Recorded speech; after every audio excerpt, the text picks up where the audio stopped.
As meninas, os meninos aqui com a gente, sejam bem-vindas, pode chegar aqui. Queremos orar pelas crianças também. Curvemos a cabeça, fechamos os olhos, vamos orar.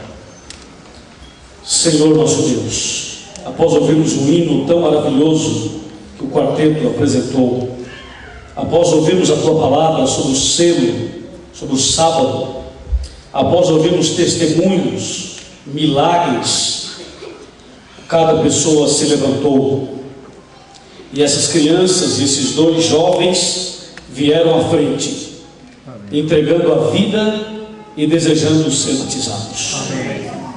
Meu Deus, toma em Tuas mãos essas pessoas. Amém. Aceita a decisão deles. Amém. Abençoa também todos que se levantaram, que precisam da Tua misericórdia. Aqueles que estão enfrentando problemas com documentação, meu Deus, estenda as Tuas mãos e abra as portas para que as coisas se resolvam. E aqueles que já estão com as coisas todas resolvidas, que o Senhor continue com a mão sobre eles também.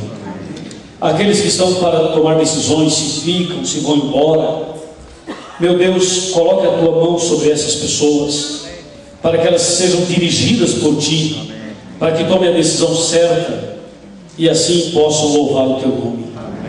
Querido Deus, agora ao sairmos daqui, leva-nos em paz para casa, dá-nos uma boa noite, um bom descanso e traga-nos de volta amanhã para mais uma conferência profética, em nome do Senhor Jesus. Amém. Que Deus te proteja.